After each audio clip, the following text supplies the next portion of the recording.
మీ business ఏదైనా మీ ఊర్లో promotion చేయాలంటే అది సుమన్ టీవీతోనే సాధ్యం. ఇప్పుడే సంప్రదించండి. మతం పురుడు పోసుకున్న దేశం మనది. ఇక్కడ పుట్టిన బౌద్ధ మతం దేశ విదేశాలలో తన ఉనికిని చాటింది. బౌద్ధ మతం ఆనవాళ్లు, అవశేషాలు దేశవ్యాప్తంగా పలు ప్రాంతాల్లో వెలుగు చూశాయి. మన ఆంధ్ర రాష్ట్రంలో కూడా ఎన్నో ప్రాంతాలలో బౌద్ధ మతం ఒక వెలుగు వెలిగింది. నాటి చరిత్రకు సాక్షులుగా ఎన్నో బౌద్ధ స్తూపాలు వెలుగు చూశాయి. అందులో ప్రముఖమైనది ప్రకాశం జిల్లాలోని జగన్నాథపురం. అదే మనమందరం చందవరంగా పిలుచుకునే ప్రాంతం. ఇంత ప్రసిద్ధి చెందిన ప్రాంతంలో ఎక్కడ అభివృద్ధి కనిపించదు. కనీసం రోడ్లు లేవు. టూరిస్టులు వచ్చినప్పుడు వీక్షించలేని స్థితిలో ఉంది. వారు నించోటానికి కూడా నిలువు నీడ లేదు.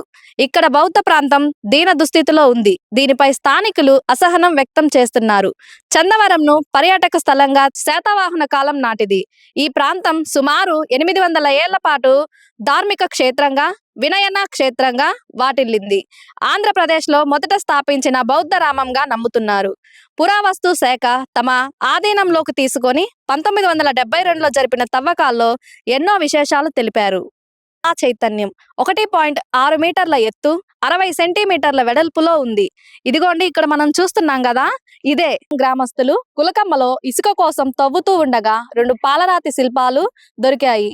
తరువాత 1965వ సంవత్సరంలో ఇక్కడ చందవరం గ్రామస్తులు కొండని మట్టి కోసం తవ్వుతూ ఉండగా ఈ బౌద్ధ స్తూపం ఆనవాళ్లు కనిపించడంతో గవర్నమెంట్ వారికి తెలిపారు. 1972లో తవ్వకాల్లో బౌద్ధ స్తూపం చుట్టూ బుద్ధుని జీవిత విశేషాలు, అశోక చక్రం ఉన్న శిల్పం, కొన్ని వందల బౌద్ధ భిక్షువుల సమాధులు, వారు విశ్రాంతి తీసుకున్న గదులు, ధ్యాన మందిరాలు, భిక్షువులు కొండపై వినియోగించిన నీరు, కిందకు వెళ్లేందుకు నిర్మించిన కాలువ, కొండపై వారు వినియోగించిన రోలు వంటివి ఉన్నాయి. ఇవన్నీ కూడా పాలరాతితో నిర్మించటం విశేషం. 2 సంవత్సరాల క్రితం పక్కనే ఉన్న గుల్కమ్మలో ఇసుక తవ్వుతూ ఉండగా 2 పాలరాతి విగ్రహాలు దొరికాయి.